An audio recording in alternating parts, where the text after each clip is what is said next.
Hello à tous, bienvenue sur Coup de Boost. Je suis Suzanne et aujourd'hui on va parler de cette chose qui nous paralyse, la peur. C'est cette petite chose qui nous empêche souvent de faire ce qui nous semble juste ou bon pour nous. Elle est présente sous différentes formes, ça peut être la peur de déplaire, la peur de paraître ridicule, la peur de ne pas avoir d'impact, la peur de décevoir, d'échouer ou tout simplement la peur de ne pas être assez bien. Si là aujourd'hui on remplaçait la peur par l'envie et la motivation qu'il y a derrière chacune de nos actions. Si en fait on se forçait à voir seulement la cause ou le motif qui nous pousse à faire telle ou telle chose, est-ce que la peur, elle a toujours une force aussi puissante?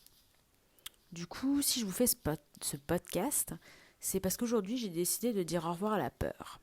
Et surtout parce qu'au fond, ce qui me motive en fait, c'est mon envie de partager avec vous. Au final, je ne cherche pas à plaire, j'aimerais seulement apporter une pierre à l'édifice, faire que mon petit chemin de vie puisse faire écho au vôtre et que nos âmes se comprennent et s'entraident pour passer au-delà de nos obstacles et des a priori qui nous paralysent. En bref, la peur, c'est une chose qui n'existe pas. Et pourtant, cette chose, en fait, nous pourrit la vie. Pourquoi? Parce que la plupart du temps, en fait, on anticipe. On anticipe des événements, en fait, qui n'existent pas. Du coup, on se met une pression de dingue en fait sur des situations qui potentiellement peuvent bien ou mal se passer. Et en fait, ça dépend de quoi tout ça? Tout simplement en fait de notre état d'esprit. Est-ce que c'est pas vrai en fait qu'en général, un optimiste verra les choses à son avantage et le pessimiste en fait se fera le pire des scénarios?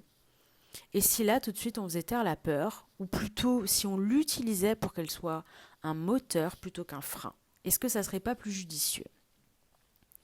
En fait, souvent la peur, elle vient suite à un échec ou une série d'échecs, ou des fabulations bien sûr. En fait, ces situations, elles se ressemblent ou elles semblent similaires et elles peuvent ressurgir plusieurs fois en fait dans notre vie. Et donc, au lieu de se lamenter sur son sort et de faire la victime, si on trouvait le pourquoi en se posant les bonnes questions. Donc, se poser les bonnes questions, forcément, c'est essentiel et ce serait des questions du type pourquoi cette situation n'avance pas? Pourquoi est-ce que je fais les mêmes erreurs? Quelles sont les mesures à prendre pour ne pas commettre ces erreurs à nouveau? Qu'est-ce qui n'a pas marché? Comment changer le résultat de cette situation? Pourquoi je vais dans cette direction? Quelles leçons puis-je tirer de cette situation pour m'assurer qu'elle ne se reproduise pas? Tout un tas de questions.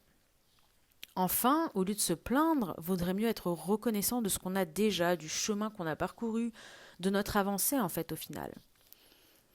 Être heureux, en fait, tout simplement en se concentrant sur l'essentiel, c'est-à-dire les choses qui vont bien. Éprouver de la gratitude, en fait, pour que justement cette peur disparaisse. Je vais vous donner en fait un petit outil qui est assez utile et que j'utilise souvent, c'est la visualisation positive. En fait, elle joue vraiment un rôle non négligeable parce que le mental, lui, ne dissocie pas l'imaginaire du réel. C'est pourquoi, quand on imagine en fait le pire des scénarios, on ressent des émotions fortes ou du stress. Donc, vous comprendrez qu'il vaut mieux se visualiser en train de réussir ou de gérer une situation. Et donc, laisser libre cours aussi à son imagination en imaginant du coup le meilleur des scénarios. Petite répétition.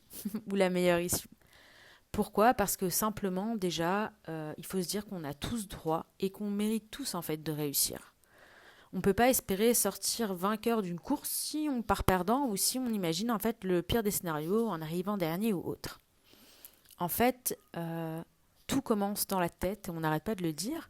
Et là, justement, j'espère en tout cas, vous prendrez conscience que c'est vous et c'est moi et c'est nous qui dessinons en fait notre vie.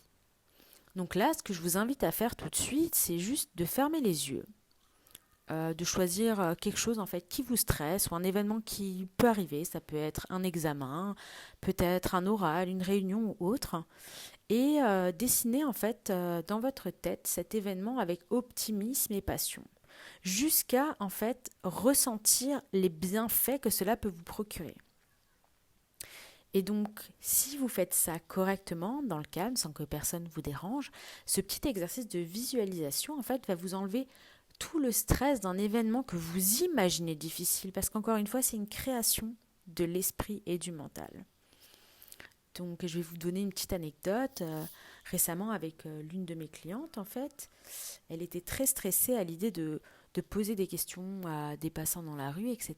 Et du coup, on s'est retrouvés dans un café et je lui ai demandé d'aller demander quelque chose, ça pouvait être de l'argent, un café à quelqu'un, peu importe.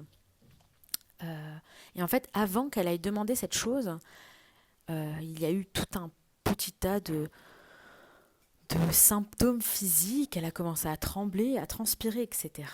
Du coup, je l'ai poussée, elle est allée le faire. En fait, au final, elle est revenue, le sourire aux lèvres, parce que c'était juste une imagination en fait de son cerveau, une création de son mental. Voilà. Donc je vais en rester là pour ce premier podcast sur la peur. Sachez en tout cas qu'il y a une issue à tout, soyez confiants et pratiquez justement cette visualisation positive. Je vous fais un bisou, à bientôt.